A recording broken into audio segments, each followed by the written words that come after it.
Hello everyone, hope you're well. This is my fourth video in relation to this very serious matter that has the potential to be affecting everyone in the country. I can't emphasise that enough, and as time goes on it's becoming more apparent how huge this actually is. I'm still hoping that the government and the police are going to do the right thing and deal with this in the right way. They're not contacting me, it doesn't appear to be the case at the moment. And I'm also being contacted by those involved who I suspect to be involved in the fraud, shareholders, which is forcing me really to provide more information to the public as well. So I'm Gary Waterman, former police officer and acting sergeant. This email I'm about to give you is absolutely huge. The significance of this is astronomical, and it's from a police officer within a particular force. And it suggests that the police, or certainly members within the police, are allowing an immunity to prosecution for bank employees to commit fraud. And I'll also explain why it appears to suggest that members of the government are also allowing that to happen. So I'll crack on, show you the email and explain it. And the reason I'm putting this out is because I'm actually, the more information I'm getting, the more risk I appear to be potentially the more risk there is to me, I believe. So I want to get this out whilst I can. This is the top of the email. As you can see, it had a crime reference number. I've redacted some information. This is what I labelled it as: highly sensitive, urgent, apparent fraud. And this is just where I forwarded it to myself. And this is the original email, which was sent to me on the 15th of May 2023. And you can see it's from an official police email address, pnn.police.uk. Okay, as you can see, it was sent to me, Gary Waterman, and I've just redacted my email for obvious reasons.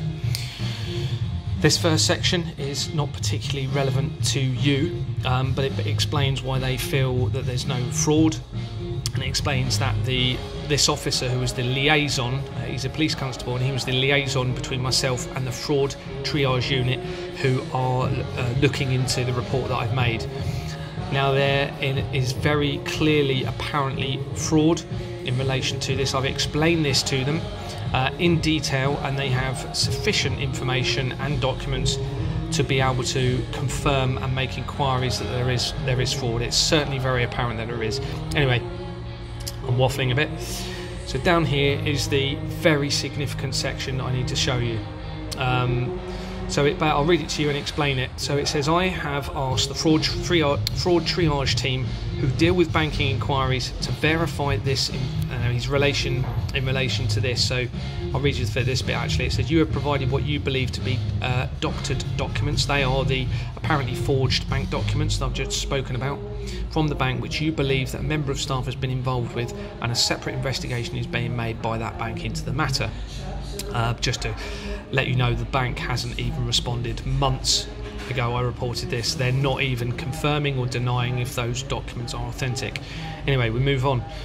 He's asked them to the fraud triage team to deal with bank inquiries to verify this, and has been told that banks do not provide evidential statements to clarify anything until a suspect has been charged and due to attend court.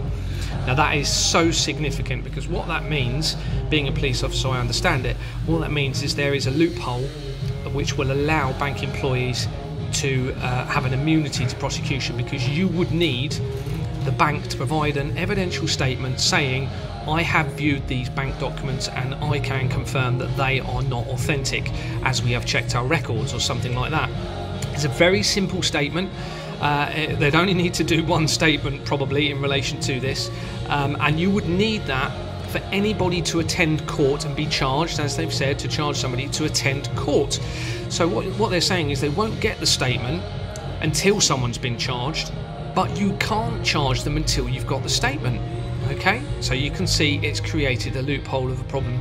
Now, if there was a murder in a bank and a member of staff witnessed that, I am sure that they would be getting statements from the members of staff.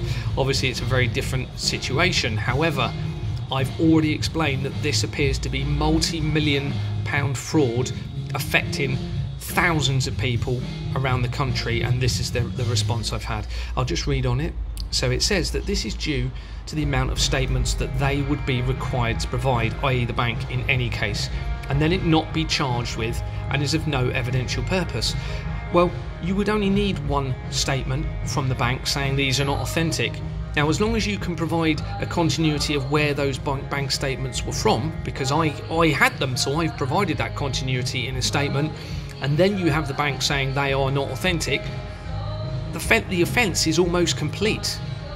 It's practically there. That is enough to charge someone. You would need to interview them about it, of course, and gain their version of events. But it's a very easy offence to prove with very limited statements.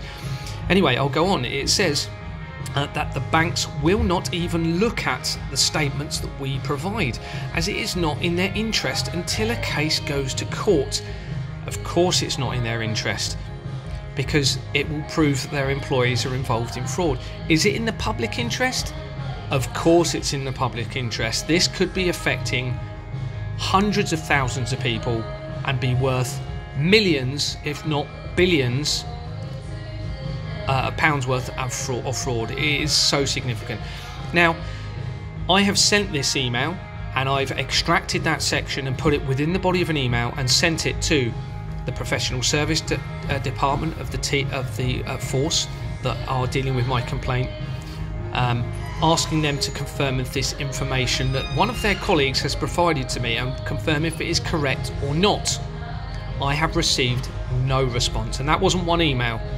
I have sent it to the Serious Fraud Officer, a government-controlled fraud investigation department. They are failing to comment, refusing to comment on this statement. Okay, I have sent it to the Police and Crime Member of Parliament, Chris Philp. He has failed to respond and confirm the validity of this statement. I've sent it to, I've expressed in an email my concerns about what's going on to number 10 in relation to this, number 10 Downing Street. I've had no response. I've put it to the Conservative Party. I have had no response. Okay, now the problem is, and they know this, if they say that this statement is false, then obviously that force needs to answer some serious questions, and they need to obtain that witness statement from the bank, which will confirm that the documents I provided are forged, because they are clearly forged. And that will open up a huge can of worms, because you're talking potentially someone in the treasury of a bank producing fake documents. In this scenario, undoubtedly they would have created fake documents for other companies that I'm not aware of. So if they say it's false, it creates a huge issue. On the other hand, if they say it's true, then again you have an even more significant problem, because if this is true, it would not have been authorised by that particular force. And if it's not authorised by that force and the police, it's more than likely authorised by someone within government. So this is how significant this really is, and I needed to get it out there because I think something could happen to me in all of this, so I need to get out there now. I hope the government respond to this in some way. It's going to be hard to explain this away, but they need to, because this document is an official document. It is protected. They can't destroy this document, so it's there and it needs explanations. Thanks for listening, everyone. Again, I'm sorry for waffling. I do tend to, but God bless you. Take care.